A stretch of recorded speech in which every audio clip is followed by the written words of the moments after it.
Quiero hablarles acerca, bajo el tema, los ciegos en el camino. Los ciegos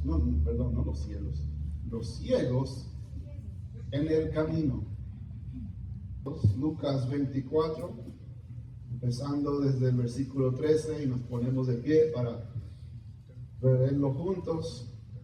Y dice así la palabra del Señor: aquel mismo día, 2 de ellos se dirigían a un pueblo llamado Emaús, a unos 11 kilómetros de Jerusalén. Iban conversando sobre todo lo que había acontecido. Sucedió que mientras hablaban y discutían, Jesús mismo se acercó y comenzó a caminar con ellos. Pero no lo reconocieron, pues sus ojos estaban velados. ¿Qué vienen discutiendo por el camino?, preguntó. Se detuvieron cabizbajos. Uno de ellos, llamado Cleofas, le dijo: ¿eres tú el único peregrino en Jerusalén que no se ha enterado de todo lo que ha pasado recientemente? ¿Qué es lo que ha pasado?, preguntó. Ellos respondieron: lo de Jesús de Nazaret, tonto. Era un profeta poderoso en obras y en palabras delante de Dios y todo el pueblo. Los jefes de los sacerdotes y nuestros gobernantes lo entregaron para ser condenado a muerte y lo crucificaron. Pero nosotros abrigábamos la esperanza de que era Él quien redimiría a Israel. Es más, ya hace 3 días que sucedió todo esto. También algunas mujeres de nuestro grupo nos dejaron asombrados. Esta mañana, muy temprano, fueron al sepulcro, pero no hallaron su cuerpo. Cuando volvieron, nos contaron que se les habían aparecido unos ángeles y que les dijeron que Él estaba vivo. Algunos de nuestros compañeros fueron después al sepulcro y lo encontraron tal como habían dicho las mujeres, pero a Él no lo vieron. A ustedes, cuando se sacan su licencia, ¿verdad?, tienen que hacer su prueba, porque a alguien ciega no le van a dar la licencia. Tienen que pasar la prueba porque es una amenaza a todos los demás en la calle. Entonces nos hacemos la prueba de vista, de visión, y últimamente, ¿verdad?, yo estoy notando también que la visión ya no me es la misma cuando tenía 25. O sea, no es algo drástico que digo, ya no leo, ya no veo, sino yo veo, o sea, ya como que ya las cosas ahora un poquito más leído. Pero entonces, obviamente, con la edad, eso es parte del paquete, eso viene. Entonces, la visión se nos va, sea por una condición, por la vejez, se nos va. Y por eso a veces anualmente recomiendan uno irse a que se revise la vista. Y para, si tienen que hacer ajuste a sus lentes, para hacerlo más gruesos, como botellas de Coca-Cola, así, de vidrio, para poder ver, para aumentarle su vista, porque cada año la vista va en degradación, lamentablemente. La vista, la visión, es importante, obviamente. Y en este pasaje que leímos, vemos a 2 personas que están en un viaje, y dice la palabra que están camino a, ¿cómo se llama el pueblo? Emaús. Si vemos en el versículo 13, dice que aquel mismo día 2 de ellos se dirigían a un pueblo llamado Emaús, a unos 11 kilómetros de Jerusalén, o 7 millas más o menos de Jerusalén, de donde estaban. ¿Por qué estaban en Jerusalén primeramente?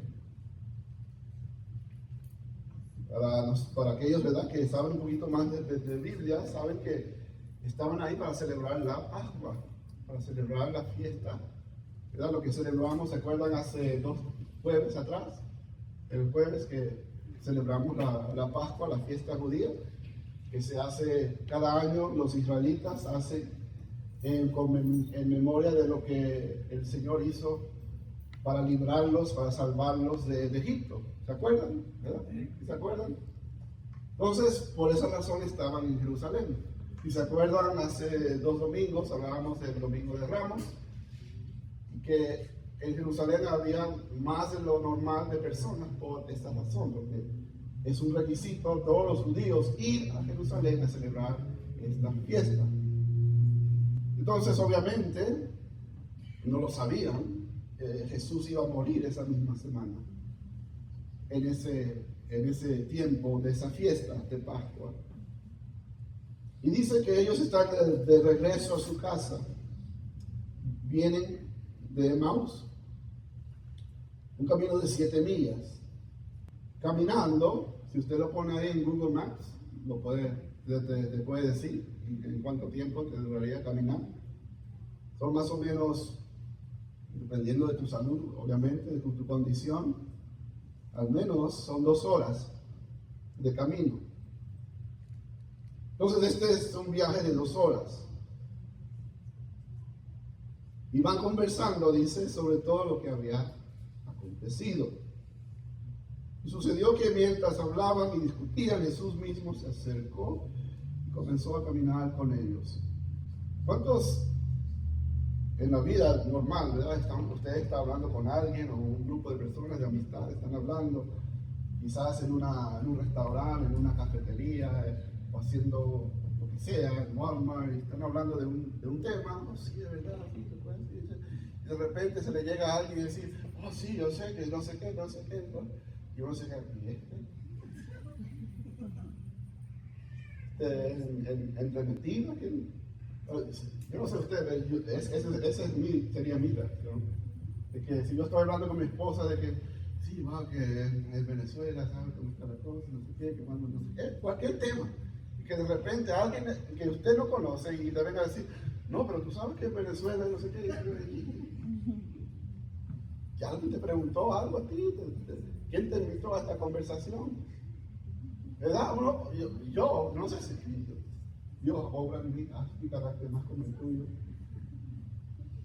Pero esa sería mi reacción, o al menos interiormente diría.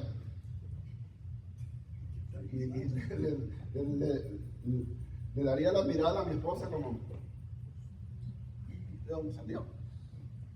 Y algo así está pasando con estos 2 hombres.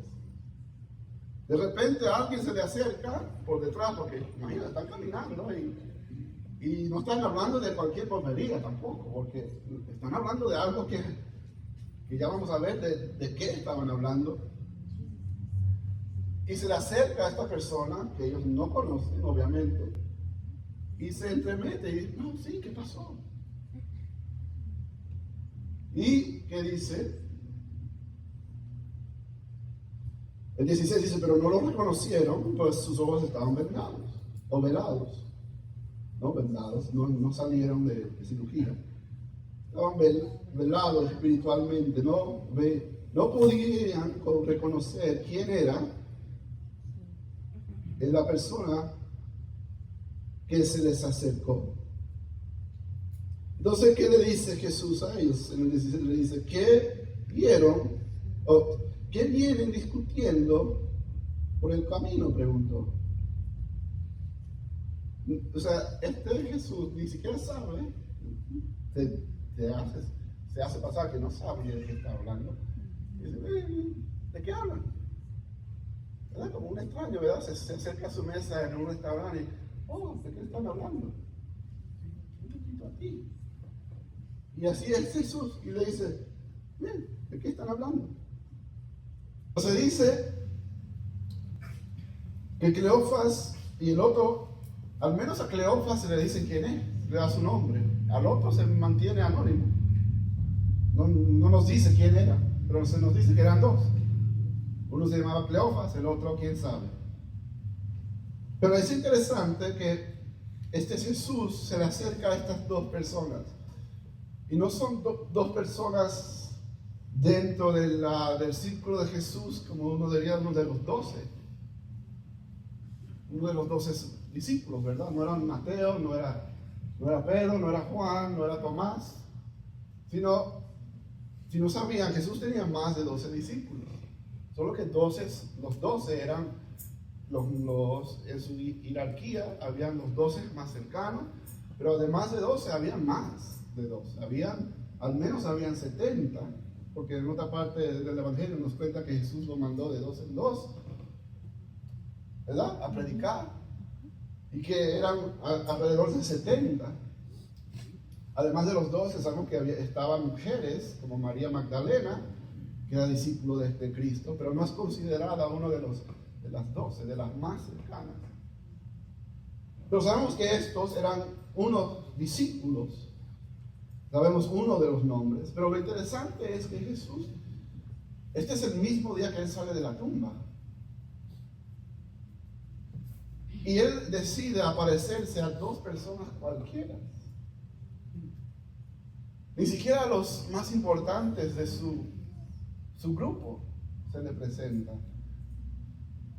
Se le presenta a 2 hombres que podían haber sido tú o yo. No eran hombres de grande liderazgo, o por decirlo así, dentro de la iglesia de Cristo. No era ni siquiera, si fuese yo el que me había levantado de la tumba, el primero que voy a buscar es a Caifás. ¿Saben qué era Caifás? El sumo sacerdote. El que movió todo el complot para matarlo. El primero que cuando salgo de esa tumba, el primero voy a buscar, le toca la puerta de Caifás. Mira que aquí estoy. O al menos iría a donde Pilato. O uno de o más allá, iría a donde César. ¿Te acuerdan de mí? Que te crucificaron hace 3 días atrás. Mira dónde estoy.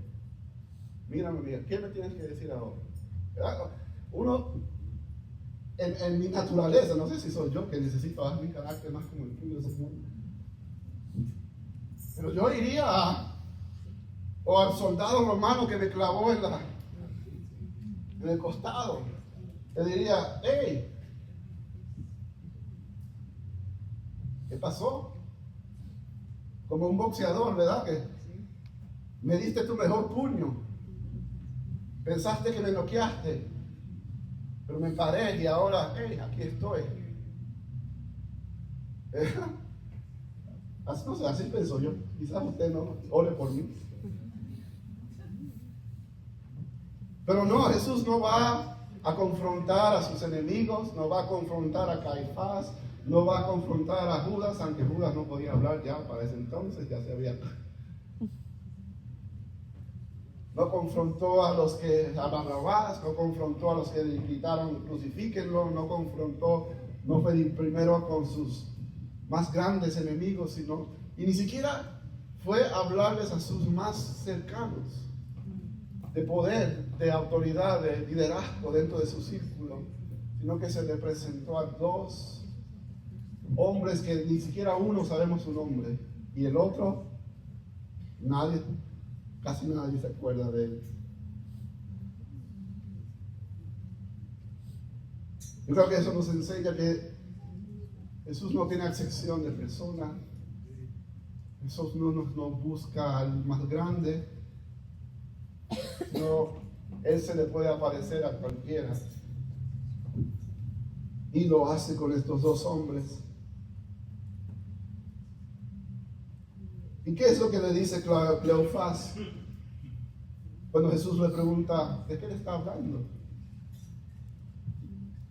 Y Jesús, ¿verdad? Aquí vemos un lado un poco gracioso, porque obviamente Él sabe. Pero le hace la pregunta retórica, mira, ¿de qué están hablando? ¿Qué pasó? Y le dice, la contesta, es, ¿eres tú el único peregrino en Jerusalén que no se ha enterado de todo lo que ha pasado recientemente? Mira la respuesta de Jesús. ¿Y qué pasó? O sea, cuéntame qué pasó. Y me imagino a ellos, pero, oye, Señor, ¿es un borracho o qué? ¿Estuvo en coma? esta semana, porque lo que pasó durante esta semana fue cosas que no se habían visto. ¿Se acuerdan cuando Jesús estaba en la cruz? La tierra se oscureció por 3 horas, en pleno mediodía. Eso era algo que todo el mundo iba a reconocer. Como, al menos iban a decir, ¿qué está pasando? ¿Por qué está oscuro a las 12 del mediodía, a las 1 de la tarde, a las 2 de la tarde? Además de eso, había un terremoto cuando Él muere y el velo se rasga en 2 del lugar santo al lugar santísimo. Así que si tú no te enteraste de su crucifixión, si no lo viste, al menos tú supiste de que, oye, algo en la naturaleza, algo ocurrió esta semana fuera de serie, fuera de lo normal. Pero Jesús le hace la pregunta como que si es un bobo, como que si no sabe nada. ¿Qué es lo que ha pasado? Y mira que responde, lo de Jesús de Nazaret. No sabiendo que están hablando con Jesús de Nazaret. La pregunta es, ¿qué ha pasado? Lo de Jesús de Nazaret. Ajá. Que era un profeta poderoso en obras y en palabras delante de Dios y de todo el pueblo. Y los jefes de los sacerdotes y nuestros gobernantes lo entregaron para ser condenado a muerte y lo crucificaron. Pero nosotros abrigábamos la esperanza de que era Él quien redimiera a Israel. Es más, ya hace 3 días que sucedió todo esto y también algunas mujeres de nuestro grupo nos dejaron asombrados. Esta mañana muy temprano fueron al sepulcro, pero no hallaron su cuerpo. Cuando volvieron nos contaron que se les habían aparecido unos ángeles, quienes le dijeron que Él está vivo. Así que estos dos, Cleofás y el otro, que no sabemos su nombre, estaban con los otros discípulos cuando María regresaron, después de ver la tumba vacía, después de ver los ángeles decirle, Él no está aquí, ha resucitado. Ellos estaban en ese cuarto, en ese lugar, donde estaban los otros discípulos, donde estaba Pedro, Juan, y escucharon el testimonio de las mujeres.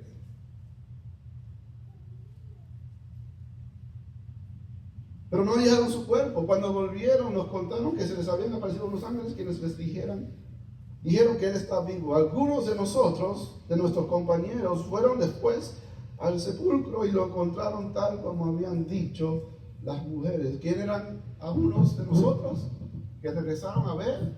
¿Se acuerdan? Pedro y Juan, que van a ver y sí ven, que no está ahí. Pero ¿cuál es su conclusión de todos ellos? No es que resucitó, porque todavía siguen tristes, siguen derrotados. Mira, estos dos van de regreso a su casa, a Emaús, como derrotados. Y aunque escucharon el testimonio de las mujeres, aunque fueron 2 y vieron que estaba vacía la tumba, no llegaron a la conclusión de la cual Jesús le había enseñado a ellos mismos, que esto todo tenía que suceder, que Él te iba a compadecer de todo esto, la muerte, pero que al tercer día, ¿verdad? La señal de Jonás, Él lo predicaba, ¿se acuerdan? Al tercer día iba a salir victorioso. Pero no hizo clic en su mente. Lo que veía era derrota, eran esperanzas desbaratadas.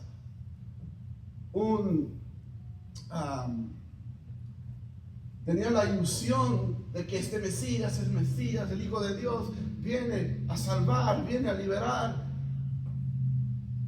Pero lo vieron ser crucificado y morir y ser sepultado. Y todo lo vieron como perdido, que ni eran capaces de tomar en cuenta el testimonio de las mujeres y de la visión que ellas vieron de los ángeles que le dijeron. O sea, llegaron a un punto de desánimo, de tristeza, de derrota, que todo lo que se podía decir no entraba por sus oídos o no lo veían con sus ojos, se nublaban, estaban ennublados en la depresión, en la tristeza, en la decepción, en el desánimo. Ahora, esto no nos aplica a nosotros porque obviamente no estuvimos ahí, pero ¿cuántas veces no nos sentimos derrotados cuando algo nos pasa en nuestras vidas? Que teníamos grandes esperanzas, en cual nos hicimos grandes ilusiones, va a ser así. Y cuando no sale como uno lo esperaba o como uno lo imaginaba, lo soñaba, y pasa todo lo contrario, uno entra en desánimo, en desilusión, en derrota. Cuando un hijo se muere por una enfermedad en cual los padres han estado orando, Señor, sánalo de este cáncer, que a los 3, 4, 5 años se muere. Y como esa historia hay muchas, que un esposo, una esposa se le muera, un familiar, le despiden de un trabajo injustamente, le acusan injustamente, tantas cosas que nos pueden pasar, donde nos podemos cegar a la realidad que tenemos en la cara, de que Cristo está con nosotros. A pesar de nuestras ilusiones desbaratadas, nuestras esperanzas en el piso, no podemos ver y entender que tenemos Jesús al lado. Como estos dos. Un poquito de contexto. Emmaús, tenemos un detalle que era 7 millas de Jerusalén, 11 kilómetros. No se sabe exactamente, porque hoy en día ya ese pueblo no existe. Entonces creen que estaba al oeste de Jerusalén, a 7 millas. Pero lo que sí se sabe de Emmaús, este pueblo, es algo que nuestra Biblia protestante no tiene, pero si usted tiene su Biblia católica, lo puede encontrar en Primera de Macabeos. Y no me vean así con esa cara de Biblia católica. La Biblia católica tiene unos libros que se llaman libros apócrifos o deuterocanónicos. Y en Macabeos se relata la historia de lo que pasó en este pueblo más o menos 150 años antes de la vida de Jesús. Quizás usted quiere, ¿y qué es Macabeo? Macabeos era una familia de judíos. Y veamos qué nos dice Primera de Macabeos. Este libro no lo encontramos como dije, en nuestras Biblias protestantes. No es parte del canón bíblico como palabra inspirada por Dios, como los restos de la Biblia, pero podemos encontrar información que es de uso, como para en estos casos. En Primero de Macabeos, capítulo 4, encontramos que Israel en este tiempo es antes de la era de los romanos, y antes de los romanos estaban los griegos. Y los griegos eran parte de Asiria. Entonces, Gorgias, que es un general del ejército de Persia, que va a atacar a Israel. Dice Gorgias, con un ejército de 5,000 soldados de infantería y 1,000 jinetes escogidos, partió de noche, dispuesto a caer sobre el campamento judío, atacándolo por sorpresa. Los hombres que estaban en la ciudadela actuaban de guías. Pero Judas, el macabeo, o el macabeo significa el martillo. O sea, ¿por qué ustedes creen que se llama el martillo? Porque es puro martillazo este tipo. Es de los que Israel le gusta. De los de machete. Pero Judas, habiéndose enterado del plan, se puso en marcha con sus valientes para atacar a su vez al ejército real que se hallaba ¿dónde? En Emaús. ¿Dónde estaba el ejército del enemigo? En Emaús. Bien, para no hacerle larga la historia, ¿qué pasa? Va con sus hombres, Judas, el macabeo, y va a atacar el ejército de Siria y pelea contra ellos en el pueblo de Emaús. Emaús en los tiempos de Jesús era conocido. Cuando Lucas escribe esta carta, ¿verdad? Que estamos leyendo en Lucas, él no tiene que decirle a la gente Emaús, el lugar donde porque todo el mundo sabe. Cuando uno dice Emaús, yo entiendo. Es como hoy en día, si yo digo Pearl Harbor, ¿qué le viene a la mente? Es un lugar en Hawái que es reconocida por el ataque de los japoneses a los militares de Estados Unidos, donde le atacaron por sorpresa y se murieron cientos de soldados militares, o miles, y perdimos barcos y lanchas, y todo tipo. Es un ataque terrible, y eso fue que nos impulsó a la Segunda Guerra Mundial como país. Entonces, si hoy en día un americano, quizás usted no sabe porque usted no es gringo o no conoce de la historia, pero un americano, uno dice, I'm going to Pearl Harbor. Ellos ya saben, porque allá hicieron un museo, hay un lugar muy bonito, para hacer respetos a los que murieron en ese lugar. Entonces, ese lugar, uno dice, voy a Pearl Harbor.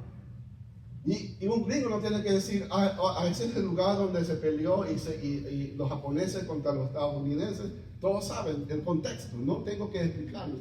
Entonces, cuando Lucas escribe que estos dos van camino a Emaús, todo judío, cuando habla de Emaús, dice, ¡pim! Ahí fue la batalla. Ahí fue la batalla donde Judas peleó contra el ejército de Siria y les ganó. ¿Qué dice? Si seguimos leyendo el 1 Macabeos 4, dice Judas a su pueblo. En el 8 dice, Judas arengó entonces a los hombres que iban con él, no teman a esa multitud, ni los asusten sus ataques. Recuerden cómo fueron salvados nuestros antepasados en el Mar Rojo, cuando el faraón los perseguía con su ejército. ¿Qué le está recordando Judas a su ejército, que son judíos, israelitas? Acuérdense de la Pascua, de la historia de la Pascua, cuando Dios nos sacó de Egipto. Aunque parecía que íbamos a perder, pero Dios nos dio la victoria. ¿Y qué pasó con los carros del faraón? Se lo tragó el mar, fueron vencidos. ¿Y qué dice el 10? Pidamos ahora a Dios que se compadezca de nosotros, que recuerde su alianza con nuestros antepasados y que derrote hoy en presencia nuestra a ese ejército. Así reconocerán todas las naciones que hay un libertador y salvador de Israel.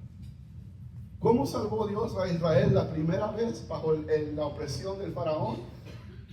Con fuerza y poder, con su mano de poder.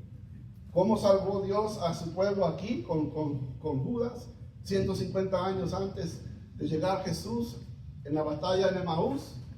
Con fuerza y con poder. Los derribó al ejército.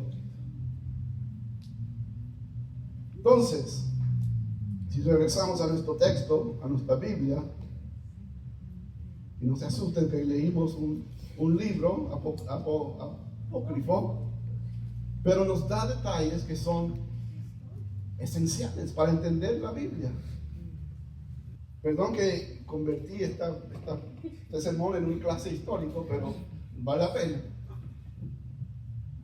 Estos discípulos van de vuelta a Emaús, son de Emaús, donde viven con el hecho, la sabiduría, el reconocimiento de que este es Emaús, el lugar donde le ganamos la batalla a los invasores, a los opresores.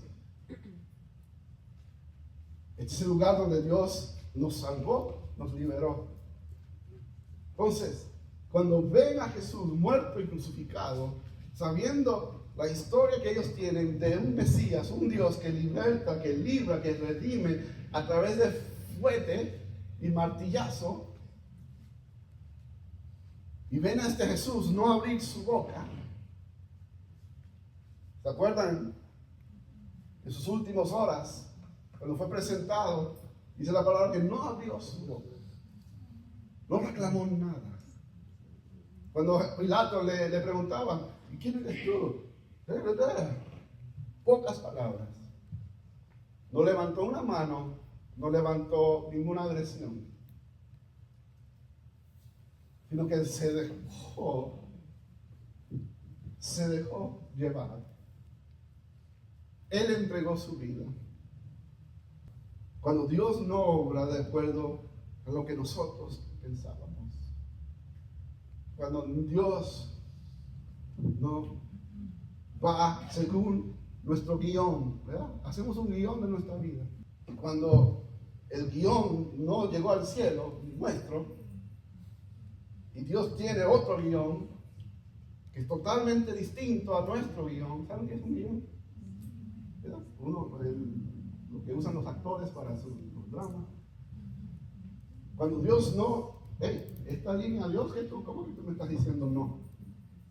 Aquí tú tienes que decir sí.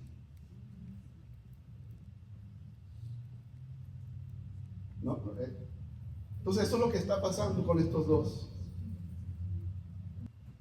¿Y qué dice 25? ¿Cómo le responde Jesús? Qué torpes son ustedes. Y qué tardos de corazón para creer todo lo que han dicho los profetas.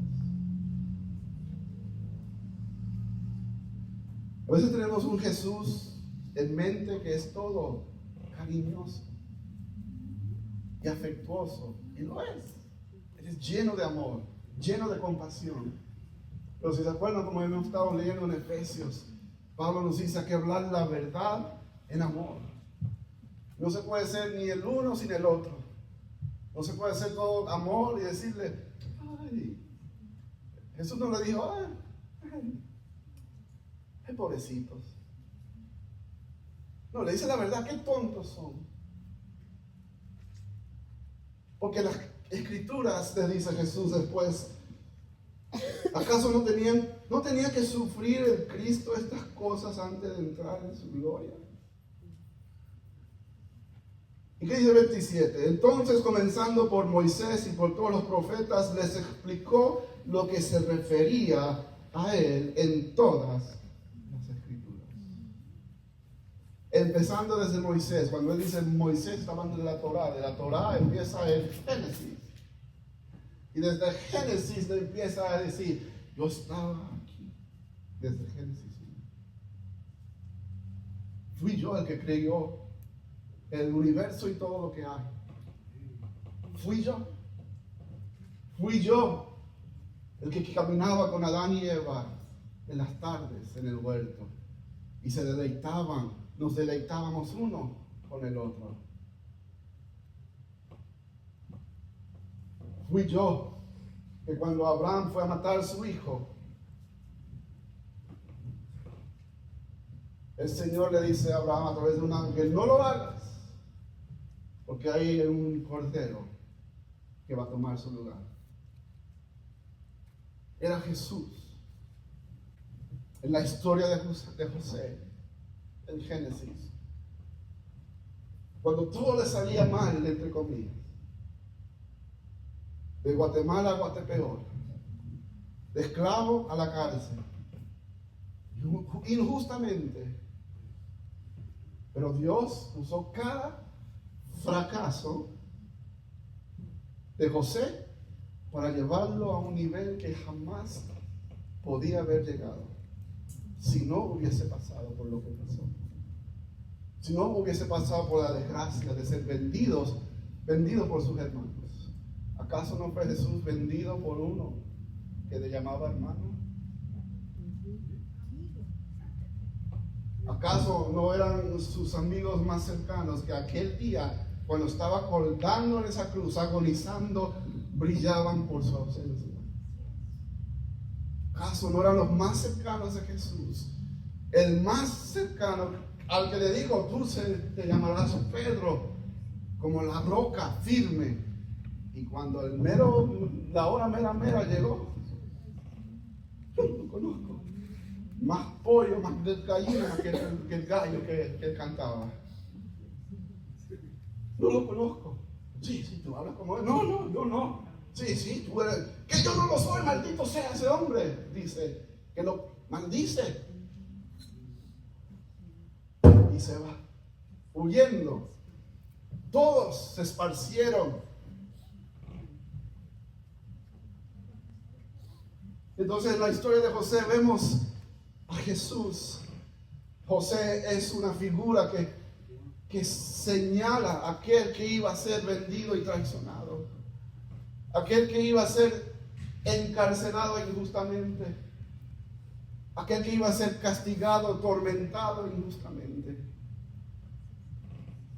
y que iba a llegar hasta las profundidades de las tinieblas, de la cárcel del infierno, pero no para quedarse ahí como José.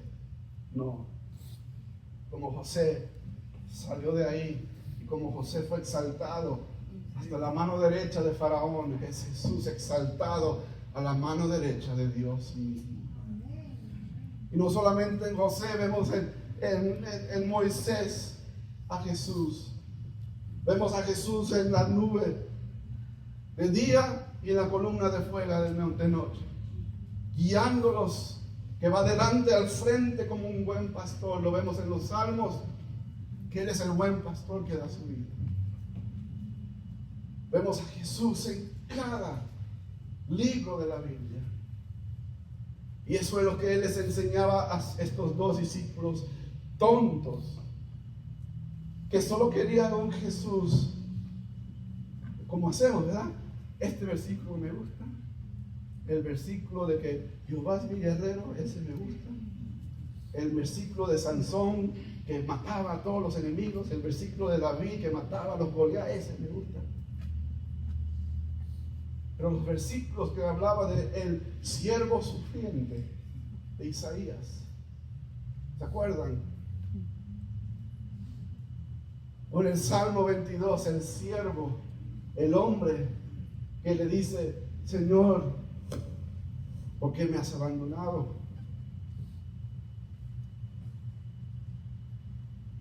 Pero es Jesús que le enseña que yo siempre he estado ahí. Era Jesús en el horno de fuego con los tres. Cuando vieron sus enemigos, ¿quién puso 4? Si no eran 3. Yo no, Señor.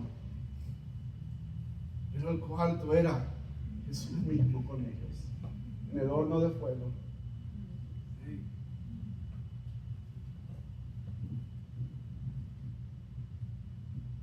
Hay muchas historias donde uno diría: wow, ¿cómo quisiera haber visto eso con mis ojos? ¿Cómo quisiera haber visto el mar rojo abrirse? ¿Cómo me hubiese visto las plagas? ¿Cómo el mar convertirse en sangre? ¿Cómo me hubiese gustado ver el nacimiento de Jesús y que los cielos se escuchaba el canto celestial?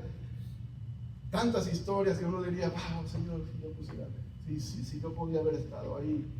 Pero tantas, yo creo que esta es la más que yo quisiera haber estado en esa plática de Jesús, cuando Él les habla, donde Él está en toda su Biblia, en ese estudio bíblico, Dios vivo, con el rabí de los rabíes, con el maestro de los maestros, enseñándoles comenzando por Moisés y por todos los profetas, le explicó lo que se refería a él en todas las escrituras.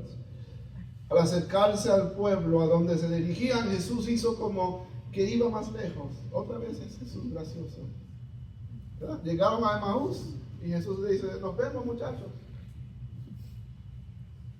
Pero en todo esto aún no se han dado cuenta de que este Señor es el Dios Emmanuel encarnado, hablándoles. ¿Y qué pasa? Pero ellos insistieron: quédate con nosotros, que está atardeciendo, pronto será de noche. Me imagino que ellos pensaban entre sí: ¿qué maestro es este? ¿Qué rabí? ¿Cómo él sabe tanto? Y como cualquiera, uno diría: no, te invito. ¿Y qué hace? Los invita a su casa. Quédate con nosotros. Una cosa que Jesús nunca va a hacer es, Jesús nunca va a forzarse dentro de tu casa. Él te va a encontrar en el camino y se te acerca en el camino, pero tú no lo conoces, no reconoces que es Él. Pero Él te encuentra a ti y se te acerca a ti en su gracia y en su misericordia. Pero jamás Él te va a decir: déjame entrar ahora, quiero entrar. No. Él lo deja a cada uno de nosotros. ¿De qué se hubiera perdido si estos hombres no le hubiesen dicho: ven a nuestra casa? Porque aún no han visto, no ha dado clic en su mente que este es Jesús. Pero hay algo en ellos que le dice: no, queremos, siga hablando, queremos saber más. Y los invita a su casa. Eso no es lo que Jesús hace, eso no es lo que Dios hace con todo cada uno de nosotros. Nos encuentra en el camino de la vida, destrozado, abatido, desesperanzado, desilusionado. Y no dice: hombres de poca fe, gente sin fe. No, se le acerca, pero no significa que no te va a decir una o dos palabras que tienes que decirte, como tonto, torpe, ¿verdad? Como le dijo a esos dos discípulos. Pero Él siempre se nos va a acercar. Él es el Dios que se acerca a nosotros. Claro, la palabra también nos enseña que nosotros deberíamos acercarnos a Dios. Pero Él es tan grande en su gracia y misericordia que aun cuando nosotros no nos acercamos a Él, Él se atreve a acercarse a nosotros en nuestra condición.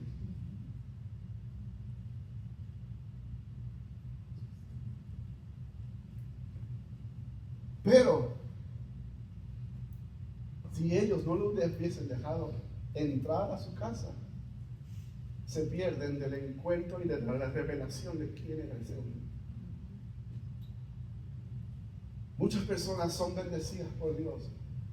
Estoy hablando de cualquier persona, secular, X personas. Porque así es, tan de grande es el amor de Dios, que hace caer la lluvia sobre los justos y los injustos.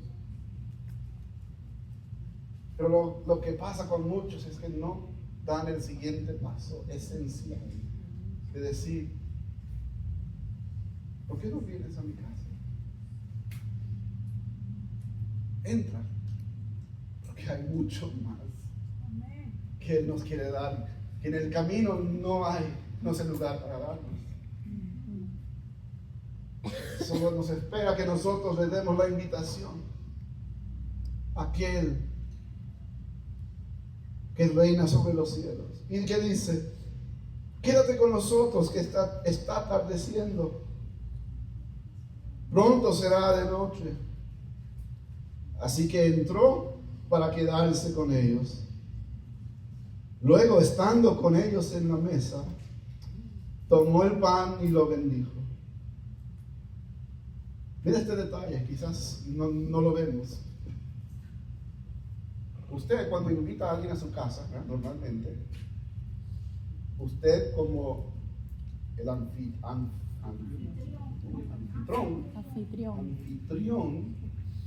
es usted que sirve, es usted que prepara la comida.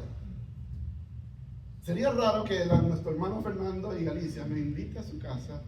Yo digo, sí, hermano, a las 2 llego. Y llego a su casa, hola hermano, ¿cómo está? Y llego a la cocina, abro la nevera, saco tortillas, saco carne, empiezo a cocinar y a picar. Y Fernando se va a ver a Galicia y, ¿qué le pasó al hermano? De mi casa. Quizás Dios hace mi carácter más que tú dices. Esta palabra es para mí más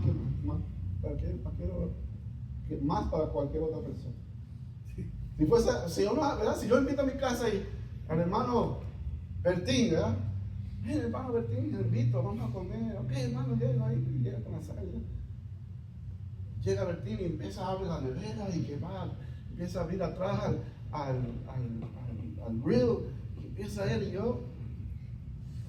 Aquí. Yo soy el anfitrión, yo fui el que invité, yo estoy encargado.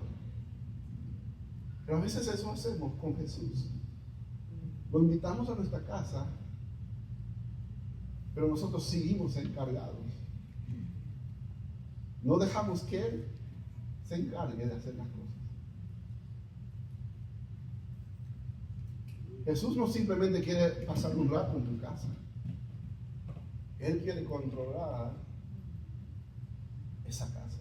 Y no hablo en un sentido negativo. Él quiere reinar sobre tu casa.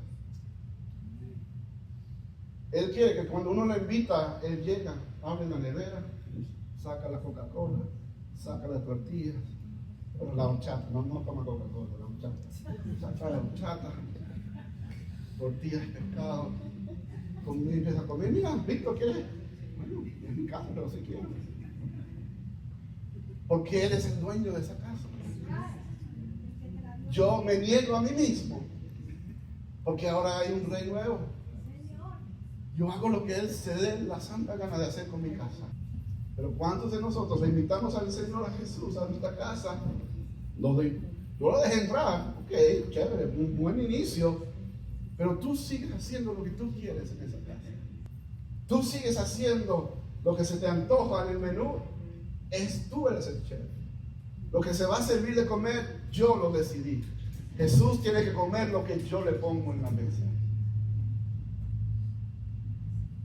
Eso no se trata de que eres rey, no se trata de que usted come lo que el rey dice que usted come. Y eso es lo que exactamente Él hace con estos dos. No son los dos, no es Cleofás que empieza a sacar las tortillas, el pescado, toma Señor, toma tú. No, entra Jesús y dice, ahora sí. Es Él que toma el lugar de anfitrión y yo soy el invitado. En mi propia casa, yo soy el invitado.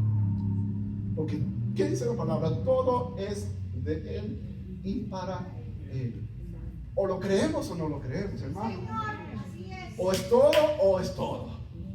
Todo implica mi casa, todo implica mis decisiones, todo implica mis pensamientos, mis actitudes, mis sentimientos, todo implica todo.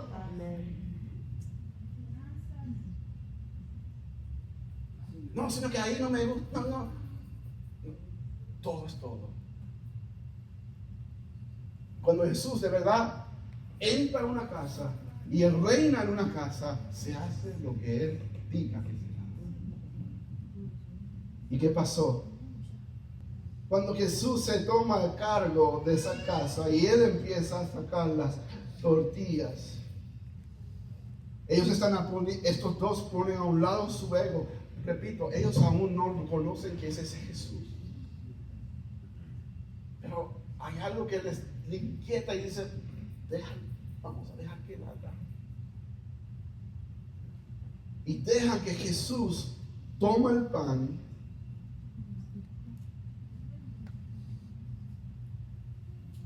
se llega a la mesa, toma el pan, lo bendice y lo partió y se le dio. Entonces dice, se les abrieron los ojos y le reconocieron, pero él desapareció. ¿En qué momento fue cuando reconocieron en su mente que este es Jesús, el Mesías? Cuando partió el pan, y no lo dice el texto, pero uno puede deducir por lógica, cuando él empieza a repartir el pan, ¿qué ven? Las huellas, las cicatrices, perdón. Las marcas de sus clavos. En ese pedazo de pan lo reciben y ven la marca, se ven el uno al otro, y cuando alcen la vista, chao pescado que me voy. Ha llegado Jesús en esa casa y no son iguales, jamás, por ese encuentro divino con Jesús. No tuvo que decir mucho Jesús, solo con ese acto. Ok, aquí estoy, coman, como lo hizo aquella última noche con sus discípulos. Repartió el pan y ahí, como ustedes saben, a veces la mente, uno puede ver algo y de repente te lleva a hace 20 años atrás, o uno huele algo. Me acuerdo mi primer cita con mi novio y me voy para allá y algo sucedió.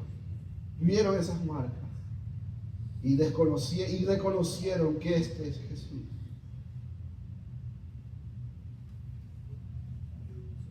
La visión espiritual consiste en contemplar a Jesús de una manera que te dé como resultado la adoración.